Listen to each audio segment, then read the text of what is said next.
Week 10 of the SEC football season is officially in the books. We turn our attention to Week 11, helping us break it all down as he does each and every single week. Our good friend Jake Crain of Crain Company does a fantastic job, again, talking all things college football, pro football, everything in between. Jake, what's going on, man? Appreciate you taking the time. Oh, no, man. I always love coming on, Chris, and enjoy your work. It's, we're getting down to now that, the playoff rankings have come out. We can see a little bit of the methodology. I want to see it over the next couple of weeks to see if they're consistent with us. But it's like getting toward the end of the college basketball season, right? When teams have to win certain games to either move off the bubble into the tournament or maybe even onto the bubble. We're on bubble watch right now for any team that doesn't get one of those 5 automatic bids. So I'm excited to see it play out, not just just this weekend, but the next couple weekends. We're going to be able to say, all right, this team pretty much in. I think 10-2 is the magic number. I think 9-3, if you don't make the conference championship and win it, is basically a death sentence. Jake, let's start with that college football playoff bracket that came out. I got to get your thoughts on that. And, of course, we're talking on Wednesday. It came out last night. We've got about 5 more of these Tuesdays or so where we get these rankings. But going into Week 11, you got Georgia, Texas, Tennessee, and Alabama right now from the SEC in the playoff. Just your initial reactions to what the committee decided, the way they decided it, because I think obviously we're learning in this 12-team era and expanded playoff. What are they weighing, whether it's head-to-head matchups, is it eye test, et cetera? Just thoughts on the initial bracket that came out. Well, look, you never remember the first one. It's always the last couple, right? Where you find out if you're going to be in or who's left at the dance. So I went into this thing saying, regardless of how they reveal it, I don't think it's as much about, this brand's in, this brand isn't in. It's the methodology of what are they following? Because there's no precedent for this amount of teams before. So, I think looking at it, they did a pretty good job. I mean, we put out our top 12 on Crain Company, and there's a lot of similarities there. But just looking at the way that, that you got Oregon 1, you got Ohio State 2, obviously 2 teams from the Big Ten there. I'm glad they didn't do it like, hey, here are the 12 spots. Here's who we got winning the SEC and where they would be. Here's who we got winning the Big Ten. And I just like that they did the 12. People are going to talk about Boise State right there. Obviously, Alabama plays LSU, who should be behind A&M because A&M beat them straight up, but you still control your own destiny. So as far as the teams that may not have had the sexiest schedule, right, Indiana, BYU, SMU right there at 13, I think they were pretty close. What did you think? Did you like it? I did. To your point, I mean, Joey Galloway was going on and on about, guys, it's no big deal. It's going to work itself out. I'm sure the people at ESPN were like, hey, can you shut up and let's let the ratings work? Yeah, please say it's a big deal. Please say it's a big deal. You should freak out over this. I didn't have a ton of problem with it. I thought it was interesting when they asked Kevin Warren about, have you guys thought about if a team loses a conference title game, how does that loss? And he said, he kind of essentially said no. But then he also mentioned, I thought it came off to me that eye test is going to be a really, really big part of this. I think that, just go not necessarily just wins and losses. I mean, they asked, why is Miami, I think, ahead of BYU was the question, or even, why is BYU ahead of Indiana? It's like, well, or Indiana ahead of BYU, excuse me. We looked at these teams, the way they're winning. So, Jake, I think style points matter. I think they're going to matter. I mean, Chris, I agree. And when you look at some of these tiebreakers in this in the conferences, like you start looking at style points. Like there's some where you get some formula of points scored and points allowed. So now that you really can't get mad at another coach for running up the score, but whether it's eye test, it needs to be all of it, right? It all needs to be thrown into the pot. But it needs to be the same formula. So when I do look at a team like Miami, right, that's there at 4, that's undefeated, what, separates them to be so high when you compare them to Indiana and BYU? Well, I think you look at Cam Ward. I think you look at that offense. And then with Indiana and BYU, I don't think they're elite at anything. Like Miami's elite on offense, but just very average everywhere else when it comes to complementary football. I think BYU and Indiana are just really good at all of it. Right. And there's something to be said for that. I mean, complementary football, wins you championships. So you don't have to be elite at one thing if you're really good at everything. And again, we're going to find out about Indiana. I mean, where they're going to play Michigan this week, then they're going to go to Ohio State. With BYU, we'll see how it works out in the Big 12. I don't think there's an elite team in the Big 12. But I'm kind of with Joey Galloway here, and it may not be the best thing to say from a media standpoint. A lot of this is going to work itself out. I'm just fascinated to see if they keep the same kind of, I keep using that word, methodology week in and week out as we move forward here, and some teams move up and some teams move down. And, Jake, I'll say this before we move on. The two teams, when I look at the bracket outside of the top four, because I feel like if you're in the top four, your odds of making the playoff obviously are extremely high. Outside of the top four, the two I feel most confident, Tennessee and Notre Dame. I think just with what they have left, Notre Dame doesn't have to play a conference title game, obviously, even with the loss to NIU, as long as they don't lose another one they're in. And I think Tennessee's final stretch, I mean, Jake, take nobody lightly in the conference. They've still got to deal with Diego Pavia, but I mean, what do they got? Mississippi State, UTEP, and Vandy. I mean, I think Tennessee, barring a pretty massive upset's going to be in. So, again, I don't doubt Diego. 10-2, again, I think it's the magic number. To me, I'm looking at Penn State right now. You're sitting there at 6. You're in a damn good spot because, again, you look at the way their schedule ends.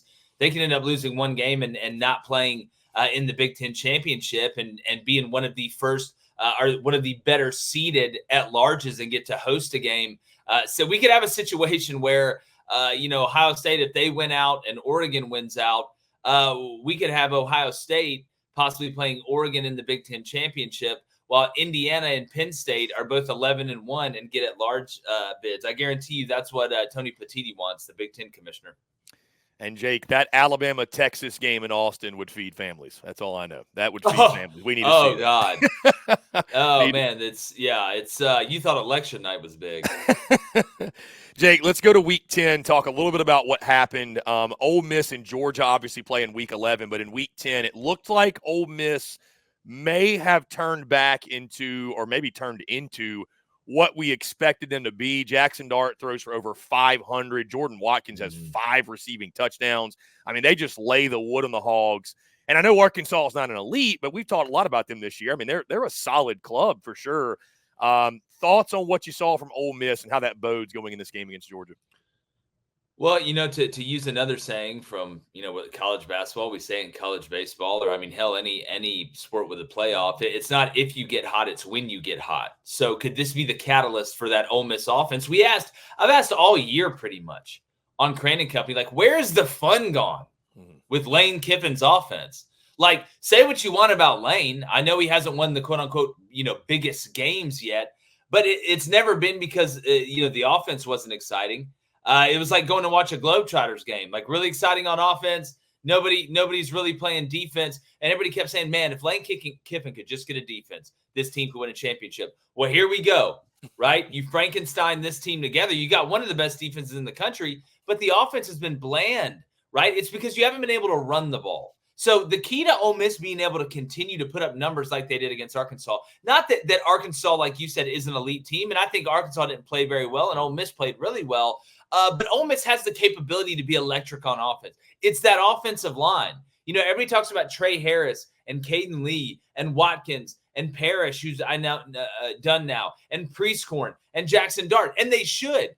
But one of Ole Miss's, what was supposed to be one of their best strengths, is the offensive line. And they have gotten pushed around, including in the Kentucky game, really including in the LSU game for a while. I know Jackson Dart ran pretty well in that one. But if the offensive line can put it back together, I think the fun can enter this Lane Kiffin offense again, which now you pair that with a defense getting hot at the right time. Ole Miss, I think this is a play-in game for them because that Florida game on the road doesn't look nearly as daunting. Not that it was ever super scary with Billy Napier in Florida, but if Lagway's hamstring isn't right and Mertz is out, you basically got Beaver Cleaver playing quarterback. So that one you feel easier about. And then Mississippi State, had to blow up the house and rebuild it from the foundation up. So if you're Ole Miss, it's a play-in game this weekend, brother. Jake, let's talk about what happened in Columbia, South Carolina on Saturday night. For those of us who have seen this script laid out before in regards to a big home night game atmosphere at Williams-Brice Stadium, many of us, Jake, were not surprised. That place was an absolute zoo, and A&M walked into a hornet's nest. And I'll say this, though, Jake, because I want to get your takes on it. I'm sure, again, South Carolina deserves a ton of praise, and maybe we'll have some critiques of A&M. But the thing that jumped out in that game that shocked me the most, I wasn't surprised South Carolina won the football game.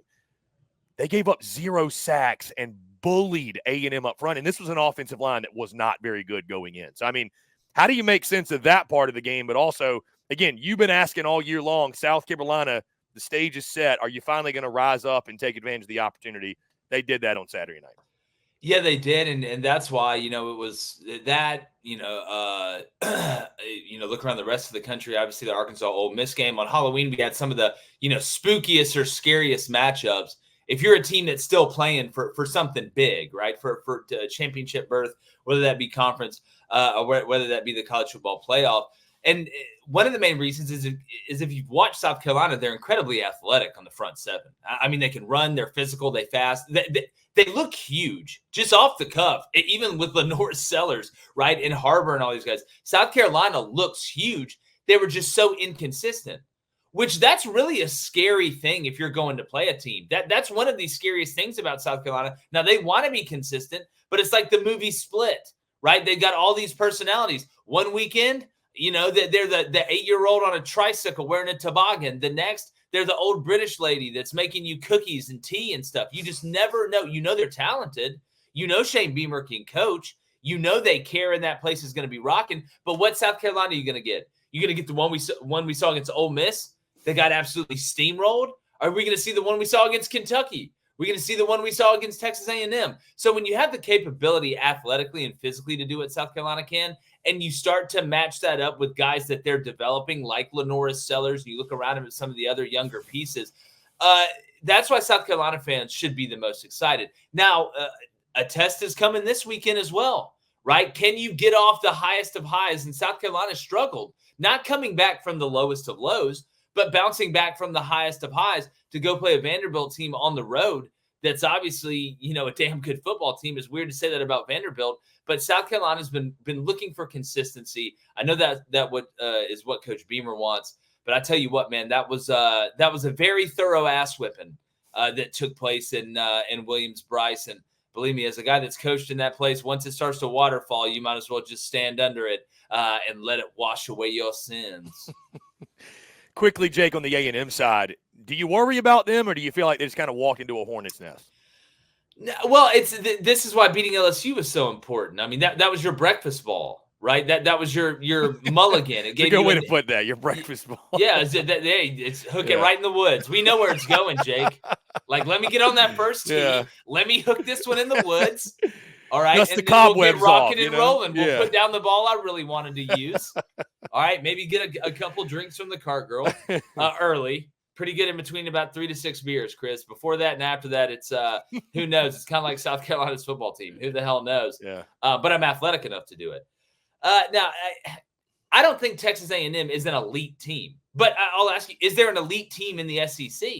I mean, hell, is there an elite team, offense, defense, special teams in the country right now? I think you can make a case Oregon is evolving into that. But that's been what we've been looking for all year. So did I think A&M was just going to start rolling everybody and this was going to be a dominant A&M team that went all the way to the national championship? No. I mean, I think they could. You never know if Marcel Reed continues to progress and they get better play out of their front seven, which I think was the biggest disappointment in that game. Not Marcel Reed. What happened to their front seven defensively? South Carolina was doing whatever they want. Just look at the rushing yards. It was insane. We talk about the big plays down the field, but A&M just got beat up on the ground. Lenore Sellers was able to do what he wanted to do. So, no, if I'm an A&M fan now, you got to thread the needle, right? Which really means you got to beat Texas at home. Yeah, you got New Mexico State. Diego Pavia isn't there anymore. That wouldn't have mattered anyway. You go play Auburn, who couldn't win a spring game right now. I know playing in Jordan Hare is tough, but, when a 30 or probably 2/3 of your roster and the older guys that like Auburn has don't know how to win. They don't understand how to do it. This A&M team, if they go in there and handle business and just play okay, should be able to win that one. But if you're an A&M fan, though, yes, you didn't want to have to be perfect at the end, right? Because, I mean, you went out, you beat Texas, you're in the SEC championship game. Not only that, you're in the college football playoff, right? I know we talked about that extra conference loss in the conference championship game or whatever. We'll see how they view that when it comes down to it. But what a sweeter way, if you're an A&M fan, or if you're a Texas fan. This is why I want this matchup, right? Like if you're an A&M or a Texas fan, not only could that last game be just a huge win because you don't like each other, but it could absolutely deteriorate any postseason hope of the person you dislike. Like, it's one thing to beat somebody like really bad at something that you don't like. It's another to do it in front of their family. Like, it just, it's one thing to get beat up on vacation. You're out there with the boys at the bachelor party and, you smarted off, somebody beat you up. It's another thing if you get beat up in front of your wife. You know what I'm saying? Like, it hurts extra more. I would think. I've never gotten beaten up in front of my wife, but I would think if you got beat up in front of the person that you care about the most, you're supposed to protect. I mean, that's got to hurt the most, man. It's basically a Rascal Flatts song out here. Jake, as badly as I want to just go ahead and move ahead to week 11, my friend, Diego Pavia, Vandy. Yeah. Coaching malpractice, Jake, with Jarquez Hunter.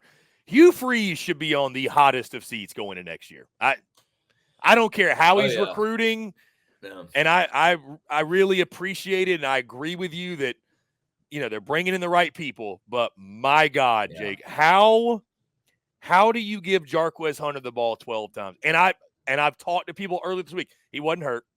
He wasn't gassed. They didn't give him the football. I mean, it's like I don't get it, man. I don't get it. When I watched Coach Freeze answer that question in the post-game press conference, and he was like, well, you kind of look gassed, whatever. It was almost like Michael Scott on The Office when he's like, all right, explain it to me like I'm 6. And then they explain it, and he's like, explain it to me like I'm 3. Like, I don't get it. I don't understand. I know you can't give the guy the ball every play. You gave him the ball the first play, and he popped for like 13 yards. They're like, all right, Jarquez, out, please, immediately. Please, get out. Peyton Thorne, do it. I know you want balance, right? You want to be able to run play action. You want to be able to pitch backwards and get into a flow and get into a rhythm. I don't understand. I've been involved in football my whole life. Coached at the Division I level for almost a decade. I just don't get it.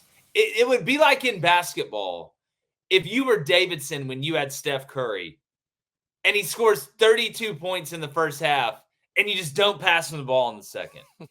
You just don't pass it to him. Hey, he's open. Don't pass it. Even if he's covered.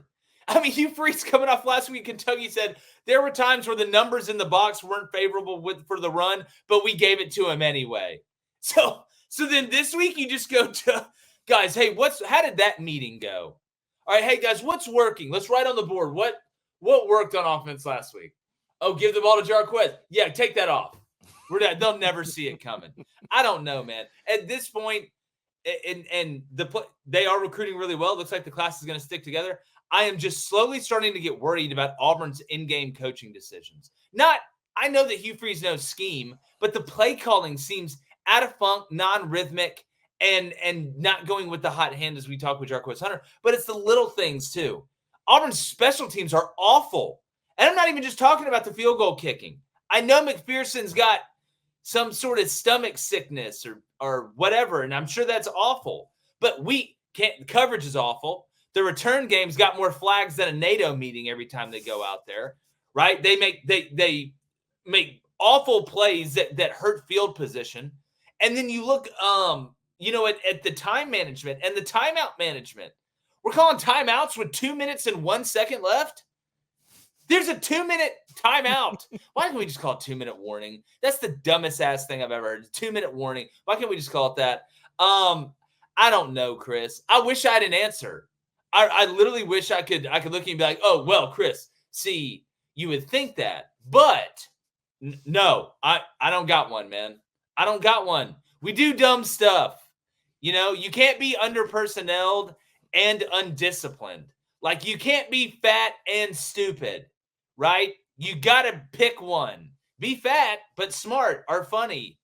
Or be stupid, but be really good looking. That's probably even better for you than being smart. Safe to say Diego Pavia owns the state of Alabama. That's just it. They called it for him on MSNBC. Yeah.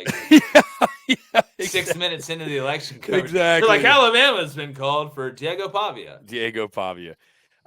Jake, week 11, Georgia goes to Ole Miss. You mentioned elite teams. Georgia's trying to be one.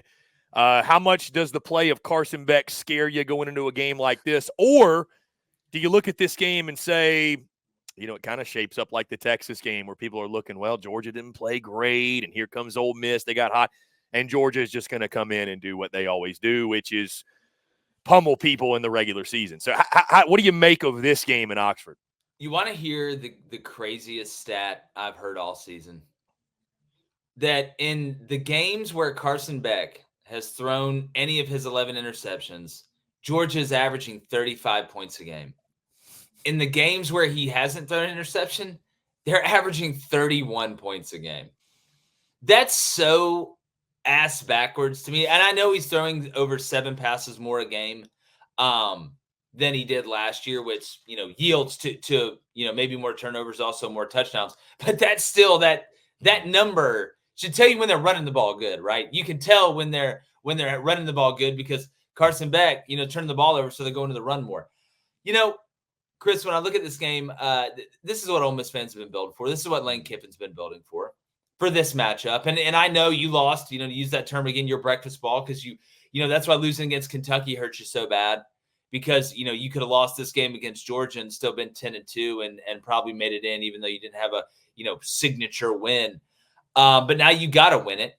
But I think for the first time, when I look at Ole Miss and Georgia, the way they're put together, that there isn't a humongous or unbelievable superiority to Georgia on the line of scrimmage compared to Ole Miss on both sides of the ball, especially Georgia's offensive line compared to Ole Miss's defensive line. I don't think Pete Golding has got to send the whole population of Mississippi on pressures and take a bunch of chances. I think they can stop the run out of base stuff. And when you do that, you can drop more guys in coverage. And where's Carson Beck struggling? In intermediate coverage over the middle. So how much pressure is Pete Golding going to show? He's going to bluff and then get out of it.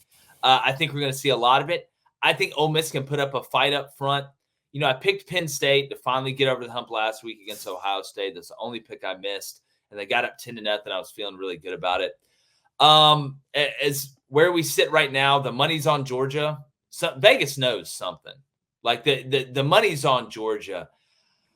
And after what they did against Texas, I want to pick Georgia. But I don't know, man. I've gotten this far in this business by going with my instinct and going with my gut. I think Ole Miss finds a way Saturday. I think they find a way, and I think this catapults them into, after beating Florida and then Mississippi State, the college football playoff and most likely a host bid in the first round, which would be absolutely insane. So by winning a big home game, you can earn yourself an even bigger home game in your first true postseason berth that matters. Jake Crain and yours truly on Ole Miss this weekend. Ooh, good company. You and I both. Chris, by the way, what's that hat? That hat is dope. This is Macanudo Cigars, my friend. Macanudo Cigars. Hey, bow to your sensei. Yeah, one of my favorites. Yeah, we will be in Oxford for the weekend, and again, I've picked Ole Miss as well. So, to your point, Vegas knows something because that line ain't moved off 2.5. It's like, all right. Finally, Jake, before we get you out again, always appreciate you taking the time. LSU, Alabama, man. I mean, need I say more? It's a night game at Tiger Stadium. Weird shit happens in Death Valley at night. It's a place where Alabama's won a lot, but they don't have the little man on the sideline anymore, a.k.a. Nick Saban. And Brian Kelly's 13-0 in home night games in the state of Louisiana at LSU, of course. This is a college football playoff eliminator. These teams both have 2 losses. Again, it doesn't need any more build-up. Both coming off buys. How do you see this one shaking out? Well, look, I'm a firm believer in Chris. I think we could have world peace and no enemies if we would just invite, like, Iran's leader to the Alabama LSU game and just put him on the sidelines. And, like, before kickoff, have him look around. Just like, so this is one game, all right? Like, it's like on Billy Madison. It's like, you know how badly I could beat you, right? Like, so just, I don't like some of the stuff you're saying. I want you to look up at row 6. You want that? Y'all go, what, you're going to throw sticks at that? Is that going to work? And then look on the field. Look at those things running around. Yeah, good luck. Let me introduce you to Jalen Milroe. He could beat Iran by himself. Anyways, this game is fascinating to me because you brought up elimination. There's some nuance there. For Alabama, you're out of the SEC championship contention, in my opinion. I think most rational people would say that. So 9-3 is not getting you in the college football playoff. I don't even think if Nick Saban was there, 9-3 could get you in the college football playoff. So this is a pure, true elimination game. If you're LSU and you win this, you're still in the hunt for the SEC championship. Because don't forget that first loss, or you have 2 losses. One of those losses was non-conference to Southern Cal. So one loss keeps you in the fight, hell, especially this year in the SEC in the race to Atlanta. So if LSU wins this, they're still in the hunt for the SEC championship. But if they lose it, they're out of both because of that second loss was non-conference. So you'd be 9-3. As far as what I expect to see on the field, it's as simple as it is. Sometimes, people will try and make this complex. This has to happen for that to happen. This has to happen for these things to happen. And if those things happen, then this will happen. This game is going to come down to who can run the ball. It's going to come down to who can run the ball and who can control the field position. Turnovers are obviously key, but I think both these quarterbacks will turn the ball over at least once in this game. I think it'll be kind of even on the turnover front.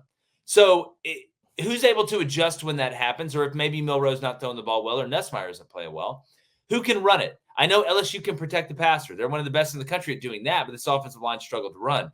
Alabama struggled to kind of get a true run game going, and we don't know how healthy Jalen Milroe truly is in that element, which is a huge element for him because it controls not only how you have to defend the run game, but the pass game as well. Because the more spies I put out in you, the less guys I have in a true coverage from a true coverage standpoint.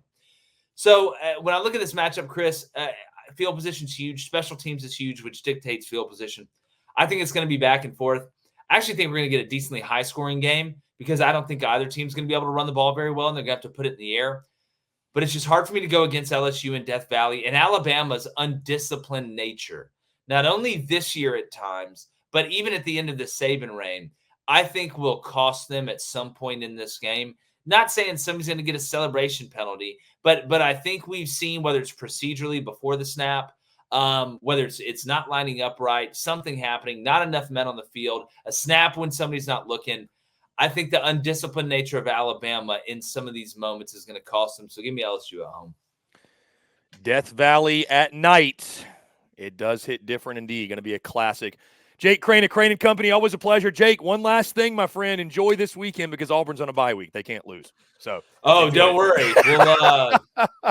We'll find a way. I feel so mean I'm sorry for taking that shot. That was a low blow. Chris, you can't kill what's dead inside. I know. What's dead inside. Listen, I didn't have to go there, Jake. I've seen how the sausage is made. That's it. Like I've got buddies that weren't in it that are Auburn fans are like, man, this makes me sick to my stomach. I'm like, well, dude, like it's I promise you, Auburn hasn't sent me a check yet. So yeah, I want them to win, but it's not shocking anymore. That's what I'm saying. It's like, wow, you found a hair in your McDonald's hamburger. You think somebody that worked at McDonald's would freak out if they found one in theirs? No, they know what goes into those things. And watch out, Jake. General Booty and Lyman Rose on the horizon for the Tigers. So time to get ready for the bye week and regroup. Yeah, exactly. Jake Crain Company. Jake, it's always a pleasure, my friend. I appreciate you taking the time. Let folks know what you got going on, what you guys are doing, what's down the pipe for Crain. Look, if you like this show, you'll like ours. It's really easy to find. Go to YouTube, Crain Company, CRAINN Company, Apple Podcasts, Spotify, all that stuff as well.